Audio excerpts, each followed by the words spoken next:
Good afternoon, everybody. Just want to make sure everybody's logged in and can hear me okay. I just want to say hello and welcome to this episode of Live with MightyHive. We're going to be talking about the Google Salesforce partnership, which Pet Health is here to facilitate. That's Declan Martin. This is a really exciting panel.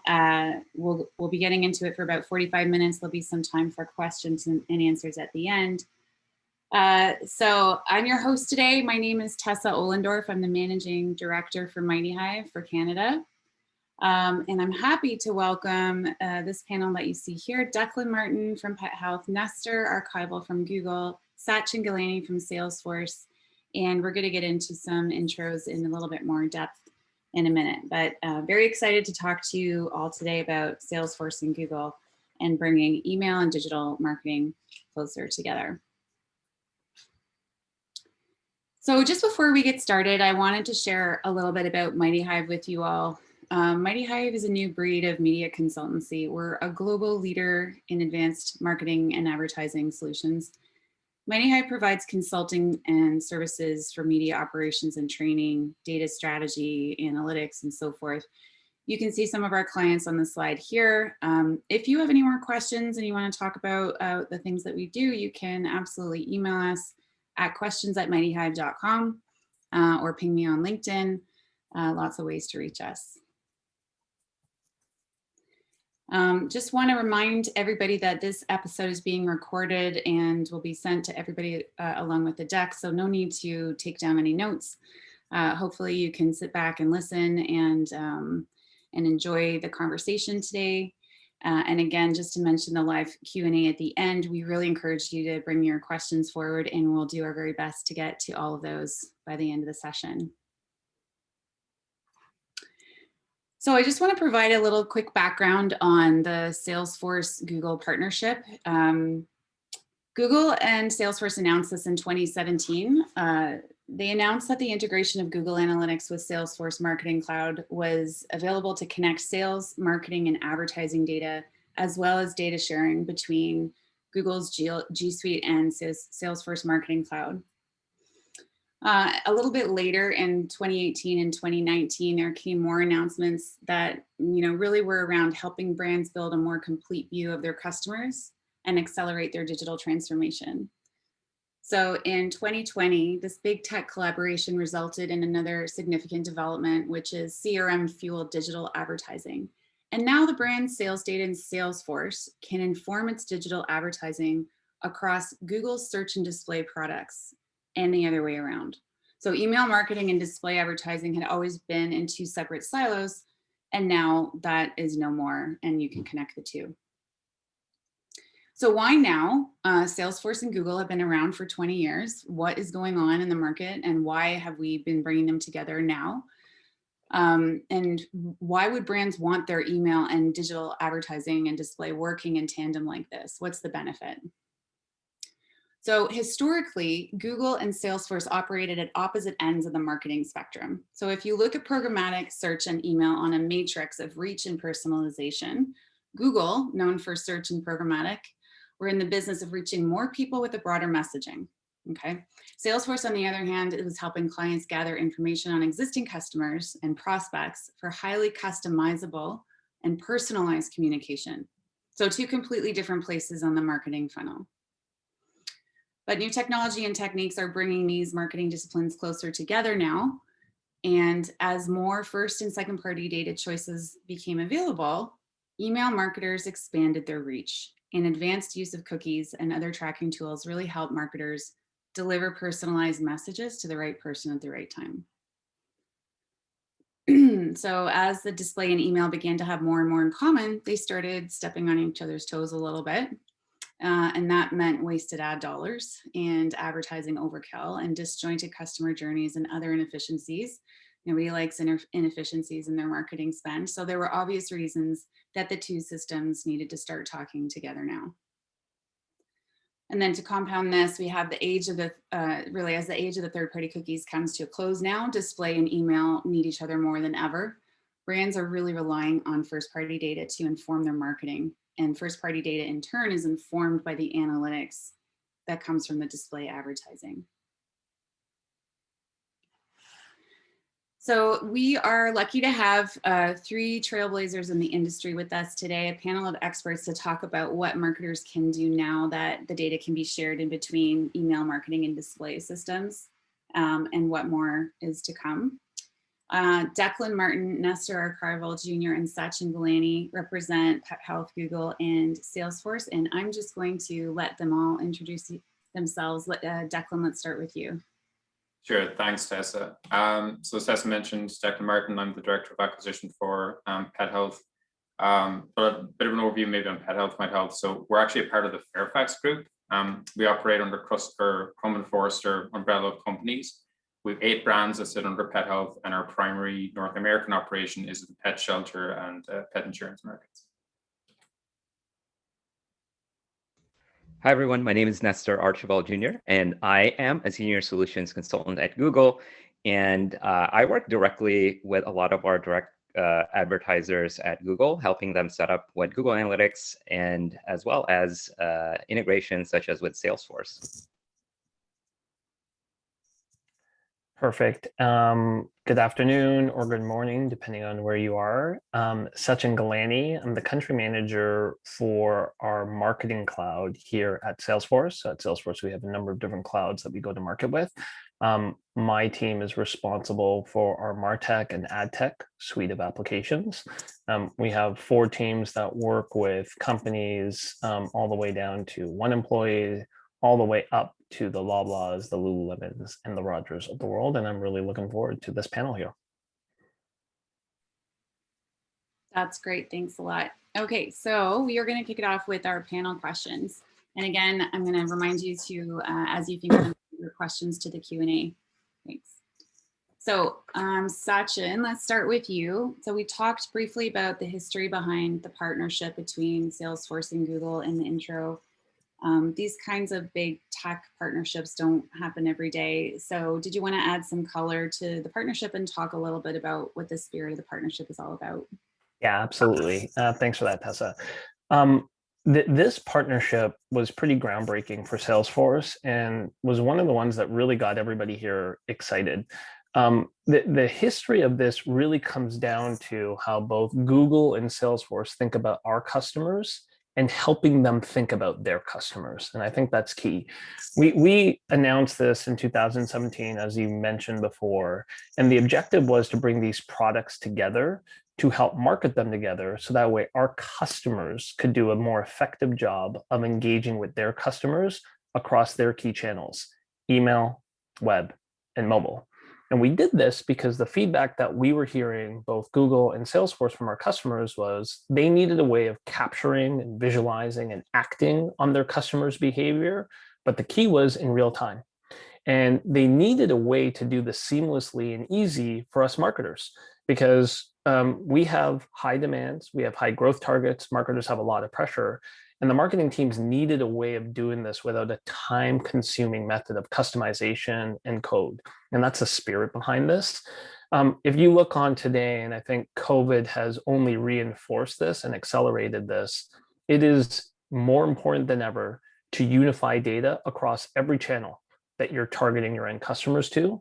And that's going to allow and ensure that you're delivering the right message to your consumers at every single touch point with your brand. End consumers are expecting consistency across every channel. And if you're not consistent, you're going to look disjointed to your end consumers. The Salesforce and Google partnership has made that more easier than ever.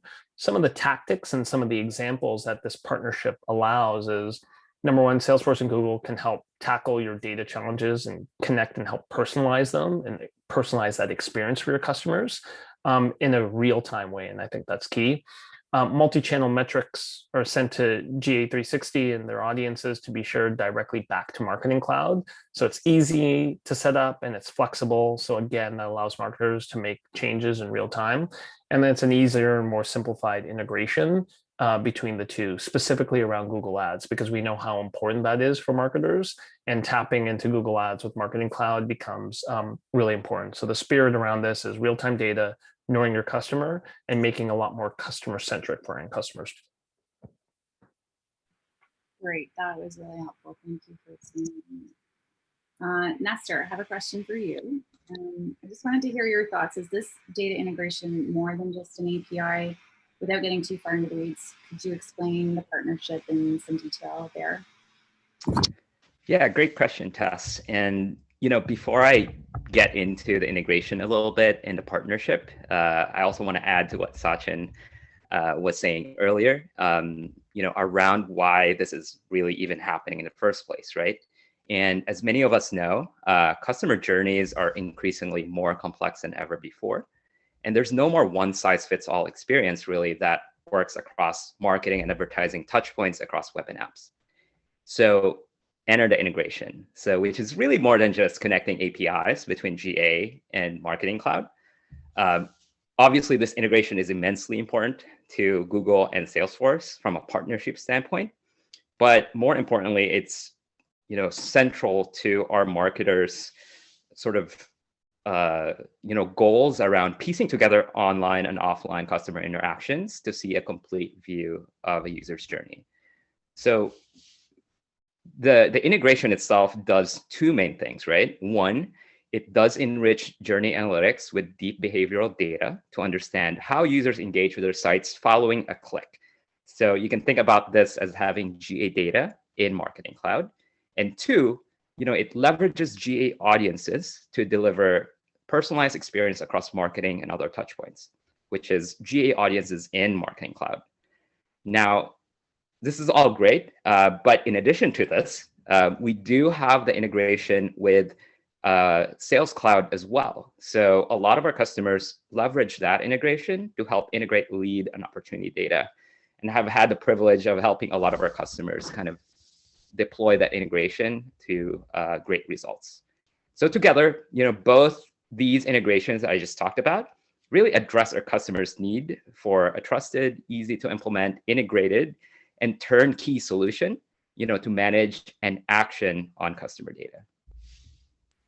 Okay, great. That was really thorough. Thank you. To follow up for that, so as browsers and regulators crack down on cookies, how will Google and Salesforce continue to reach new customers and better serve existing customers? Can you just speak a little bit about that? Yes, for sure. I mean, I know privacy is a big topic these days, and I know you covered it earlier in one of the slides around third parties going away.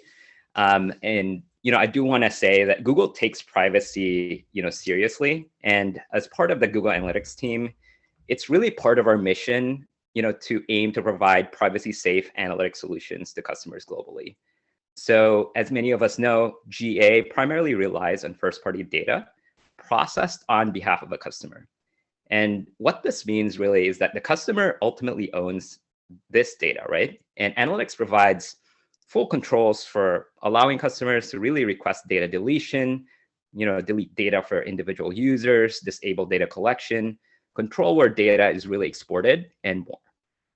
Although there are many shifts simultaneously that we've been hearing these days, right, from a regulatory, browser, consumer expectation point of view, we do expect that customer first-party data with obtained consent will continue to be a durable and useful data source moving forward.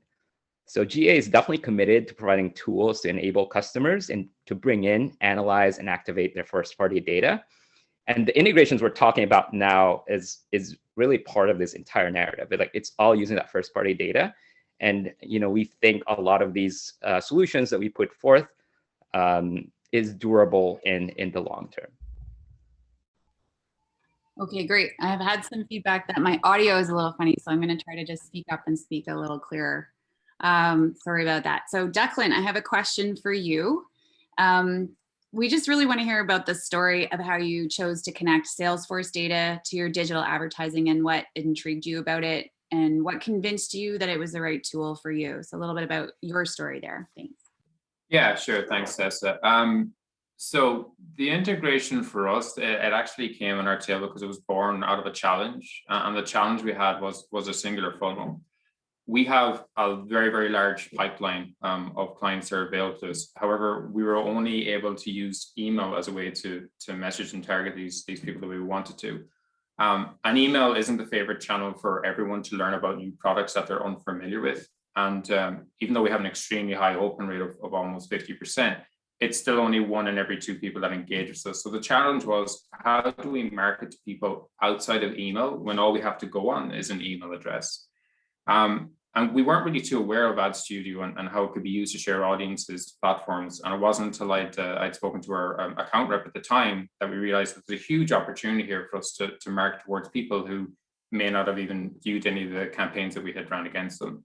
So the integration between Google and Salesforce allowed us to do personalization outside of the email funnel, and we could expand and communicate relevant messaging to the appropriate audience without ever having to rely on third-party data. So this was like a whole new avenue of acquisition. And luckily, Pet Health is an extremely open organization to testing new opportunities in our go-to-market strategy. So when we learned about this, it really didn't take too much convincing to the management team that this is something that we needed to pursue. So it was as soon as we learned about it, it was operational within a very short time. Okay, great. Thanks for filling us in with that. And another follow-up to that is, for Pet Health, what was the process of standing this up, and how long did it take? And were there any sort of integration challenges? Did you have to train people and so on? Yeah, even before that, there wasn't really much we could do before we adopted this integration. It was very manual list pull and push to platforms. It was very time consuming. It wasn't very reliable. A lot of opportunity for errors in the data, and it was really, really hard to measure against. And it also took time for the platforms to match individuals online. But the phenomenal part of this project, whenever we adopted it, it actually only took 1 day to set everything up and have audiences flowing into the social and Google platforms. And I really have to credit our email and IT team, as they did an incredible job structuring the data ahead of time. But once the connection was established, everything was completely hands off. There was no training whatsoever.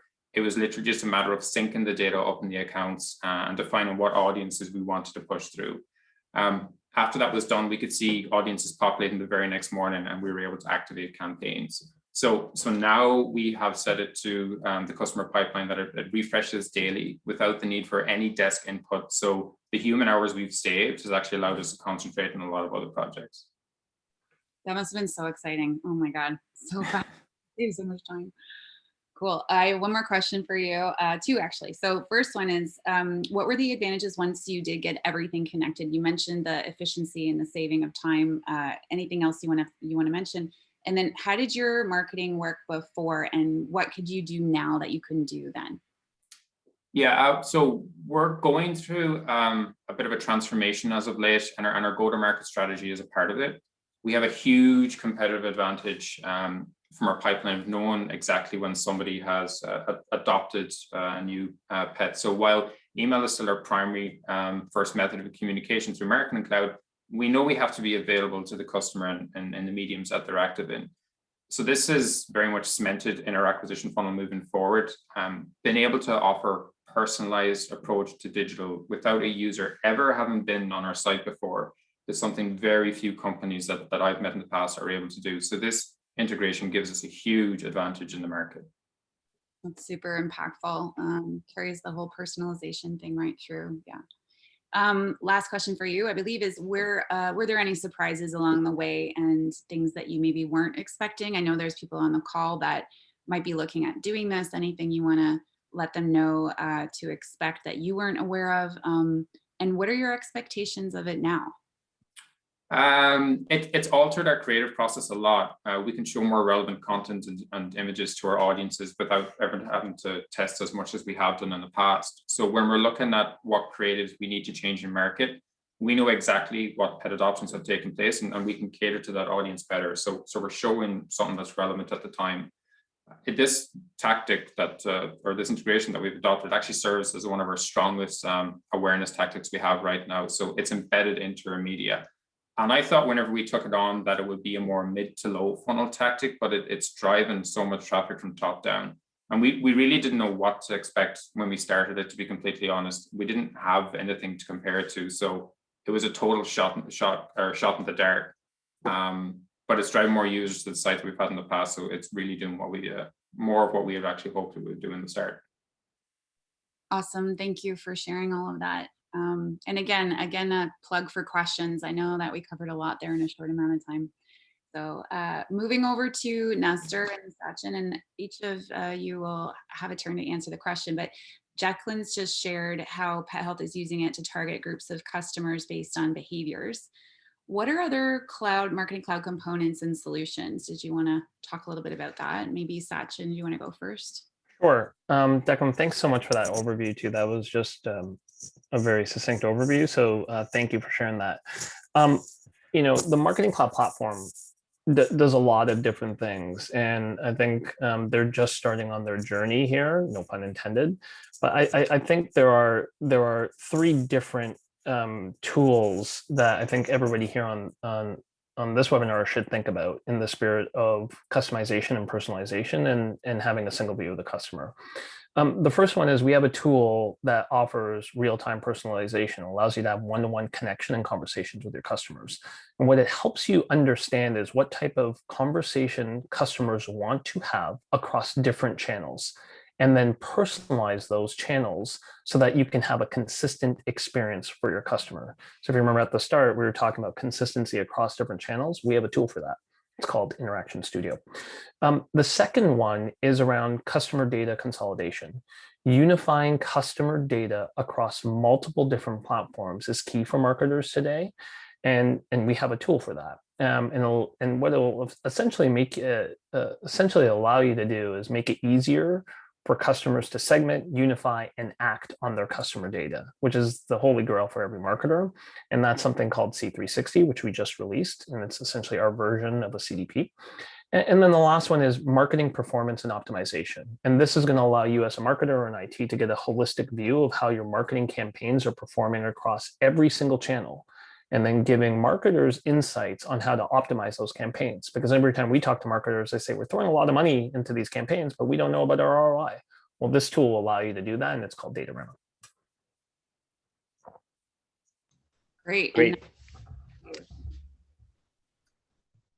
Yes, thanks, Tess. Sachin, thank you for kind of providing a couple of these other tools that folks can use on Marketing Cloud. I do want to kind of focus my answer here on this question around, this integration and, how some of our other customers have really leveraged this particular one to kind of add on to what Declan was saying around how they've been using this to kind of improve their marketing, right? So, one, I do want to point out that we've been working with some leading currency exchange provider to essentially identify customers that abandon shopping carts prior to purchase. So essentially how they've leveraged the solution is to essentially re-engage these customers via targeted email campaigns in Marketing Cloud. So essentially the results were phenomenal for this campaign: 2.5x increase in email open rate, 9x increase in email click-through rate, 12% improvement in performance of their entire email channel. So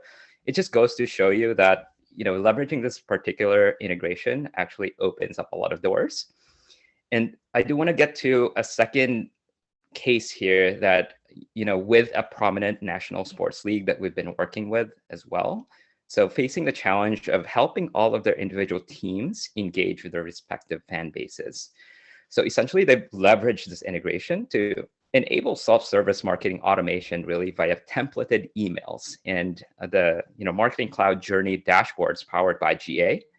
So the league was essentially able to reset their email strategy for over 20 teams to focus on what Sachin was referring to earlier: personalization, testing, and reporting, with each team, being able to build individual fan journeys, tying together emails, text, and in-person stadium experiences. So I think overall, the customer was really able to report massive time savings here, kind of similar to what Declan was saying with Pet Health, but reducing operational overhead as well in terms of managing campaigns, reporting, and joining data across products from weeks to the order of a few hours. So again, it goes to show you, like, leveraging this integration really unlocks a lot of potential, a lot of hours for folks in your business, to do a lot of the more interesting stuff in the business. Yeah, that's amazing. That's a huge amount of value, from the numbers and the conversion rate increases to the personalization and the benefits of that. It's how powerful that is for results. Thank you for expanding on that. Question for you, Sachin, is how many clients are adopting this? So we want to know what the untapped potential is for clients who are not taking advantage of this right now. And what learnings are you also seeing from clients on your end with those that are using it? Great question, Tess. So right now, since the partnership has started, we've seen a little over 800 customers adopt the partnership. For us in Marketing Cloud, we have different BUs. We've seen about 5,500 BUs created with actually approximately 55 audiences with Google Analytics and Marketing Cloud. So a pleasant surprise on the partnership for sure. We're seeing it across all verticals and all geographies, but to no surprise, the bulk we've seen in retail because of just how critical that personalization is needed. And we've actually seen a surge in that post COVID as retailers made a quick pivot and shift to digital to be able to have that. And this partnership allowed them to accelerate that. In terms of untapped potential, I love that question because anytime I'm in these meetings, we always talk about ROI. We have tight budgets. Marketers have tight budgets. And if you're going to spend on technology, you need to have an ROI for it. This, to me, this partnership with Google and Salesforce is one of our highest ROI kind of product partnerships that we have at Salesforce. And the way to think about it is opportunity cost. So there might be a hard cost around cost of integration, which we get. But the ROI you get is number one, the personalization and customization for your journeys when you're having these big batch audiences and getting better insights across all your channels, particularly web. What we have seen on average for our customers is they've seen about a 60 to 70% increase in ROI through this partnership. And the biggest one that I always hear about is click-through rates, because click-through rates are anywhere from 2 to 4%, as we all know as marketers. This partnership has allowed marketers to increase that to anywhere between 30 to 40%. That's huge. Now you're not spending as much money on emails and doing spray and pray. You're actually getting a lot more surgical. Number two, you're actually getting them to click through to your end desired state, and that's going to help you sell more product faster. So I think that that's a big ROI one that I've latched onto. And I think just understanding your customers better, reducing overhead, and then most critically, which I think we all saw in COVID and the importance of this, reacting to markets better and faster.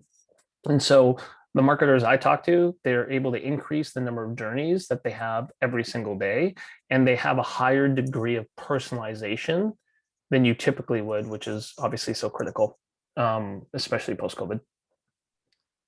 You know, it's not every day that we get to talk about something that's impactful as us, and listening to the value that Declan's walked us through, and then Sachin and Nestor, the additional insights from clients. Like, I just want to pause for a minute and say, like, those are huge numbers, and that the value is, I can't even think of something top of mind that has happened of late that could have put up numbers like that. So I'm just, and especially you're right, during COVID and retail having such a massive shift happen, to be able to get some additional value for clients in that sector is saving businesses, literally. Okay, Sachin, I have another question for you as about, we want to know, as far as you know and what you're able to share, is there more in store for the Google Salesforce partnership with more capabilities and more functionality coming up? So those who've been to Salesforce events know typically at the start, we have a safe harbor slide. Do not make any purchases or decisions based on what you hear today, because things are subject to change. And so I'm going to have my little disclaimer over here. But yes, there is a lot more to come. As it stands right now, what we can share is a couple of things. We're working with Google right now to build a brand new integration with their GA4 property type. And this is going to allow Salesforce to take advantage of a brand new channel in mobile. And we're going to be able to expand the integration to include both app as well as web, which is so critical for marketers. And together with rich email and SMS and mobile activation data that we can collect within the Marketing Cloud environment, it's going to give marketers the ability to expand their view of customer behavior across all the channels that they target to. So that's really exciting.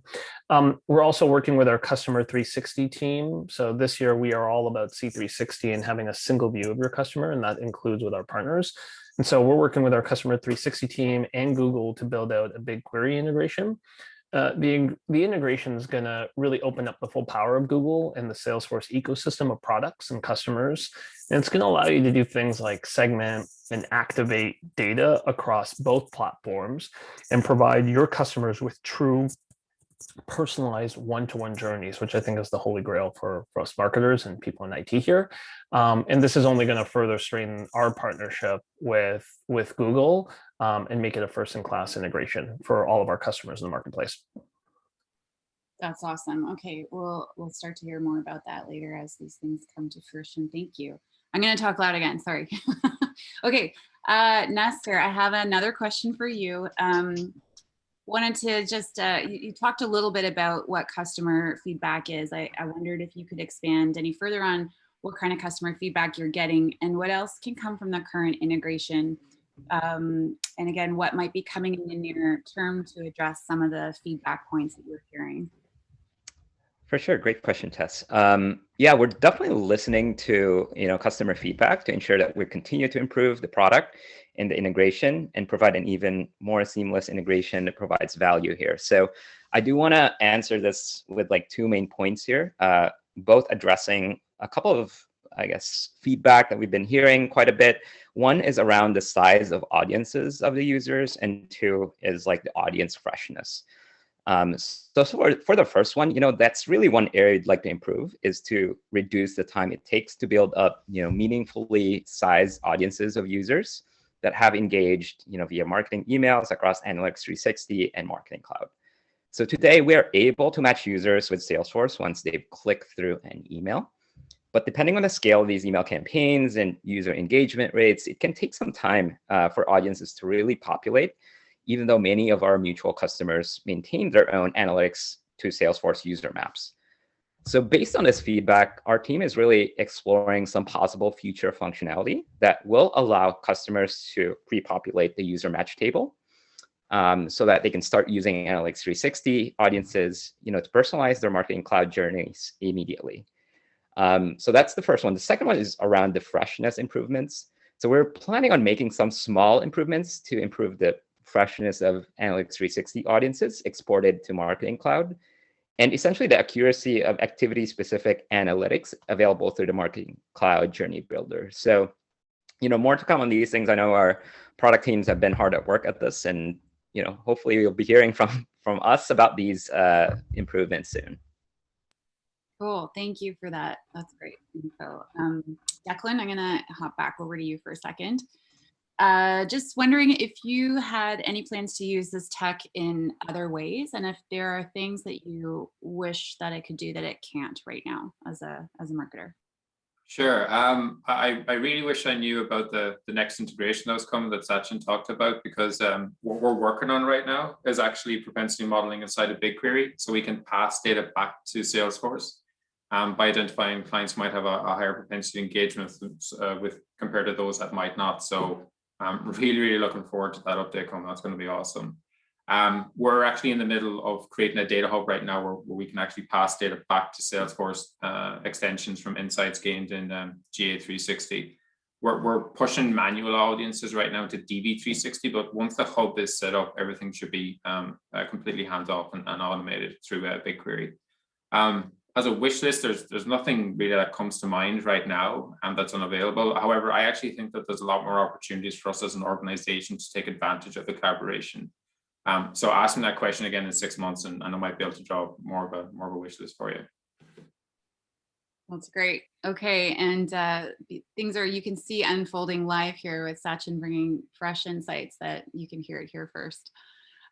Okay, that was an exciting panel. I had a lot of fun listening to that, and I know that was really new information for a lot of people on the line joining us today. So we do have some questions. I'm going to hop over to the Q&A session, or the box right here that lists out the questions, and I'm going to start asking the panel. So the first one is coming to us from an anonymous person here. It says, what is the match rate like on the audiences created from Salesforce data? Who would like to answer that?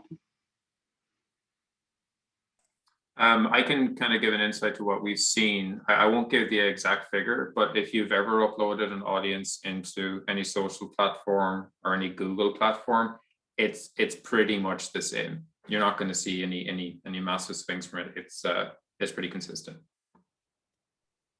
Okay, great, thanks. And I have a privacy question here from Mike. So Nestor, maybe this one is for you. How does the integration deal with consumer privacy? Specifically, how do you link consumer IDs without running into re-identification issues? Yeah, no, this is a great question. You know, as I mentioned earlier, like in one of the questions around privacy, I think, you know, a lot of the things that we have built in the product in terms of addressing, you know, privacy is true here. So a lot of the things around deleting IDs from the Google Analytics side applies. So that means that if a user click through from the Salesforce campaign, gets into Google Analytics data set, and you know they didn't provide consent in terms of being able to market to them, that's something that our clients would have the ability to delete that ID from our data set, and hence won't be able to kind of remarket to them into a marketing cloud. So a lot of that is kind of baked into some of the privacy features that we have in Google Analytics. I wouldn't say there's additional stuff specifically for this integration, because we feel that a lot of that is already kind of addressed by some of the product stuff on the GA side. So hopefully that answers the question, but if not, let us know and we can kind of provide some clarity there. So. Yeah, and same thing on our side, because just to elaborate on what Nestor was saying, because like all the data that we're integrating and stitching, it is all non-PII data. So that means your customer data is all protected and safe. That's something both Google and Salesforce takes very, very seriously. Okay, great. Thanks for tagging on to that. Mike, hope that answers your question. And if not, please send us an email.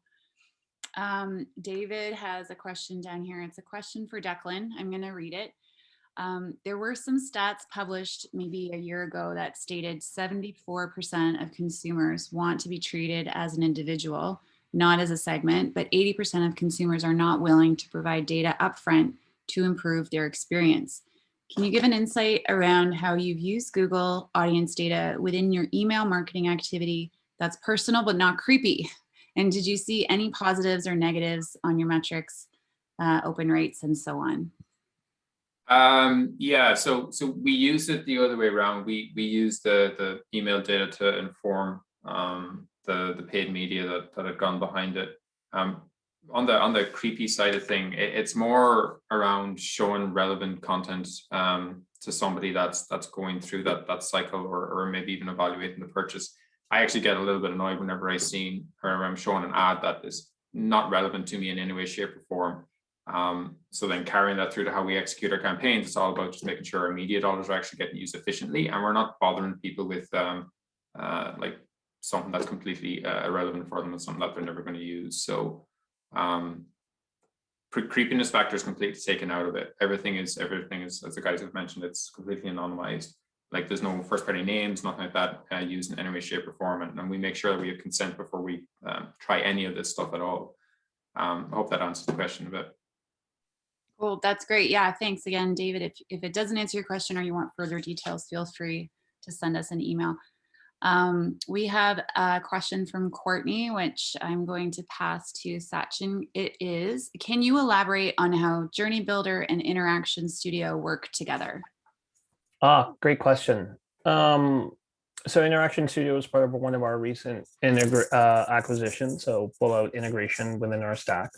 The way I would think about it is it's essentially orchestrating inbound and outbound marketing.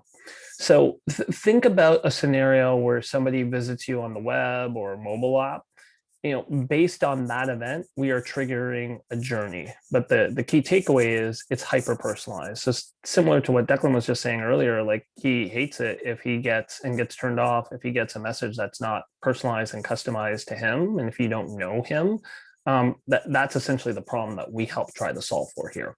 And so again, It is all about triggering an event in a journey based on what somebody has visited or seen on your web or mobile. And again, in the spirit of personalization and hyper degree of personalization. And again, if you need a follow up, feel free to send an email to the team here, and we're happy to kind of help give a more thorough overview. Cool, thanks. We have one more question. So if there's anybody that has anything additional, this will be our last question before we wrap up, unless I see something else come through. The question, I'm going to give it to Nestor as it relates to ADH. The question is, does this integration work with ADH? Yeah, great question. Unfortunately, right now, GA isn't an input into ADH. So, the answer is no at the moment. But, if we do have any updates there, we'll definitely keep you posted on our official channels. So. Okay, that was a quick one. Quick yes, no on ADH at this point. It's fine. We'll see about the future.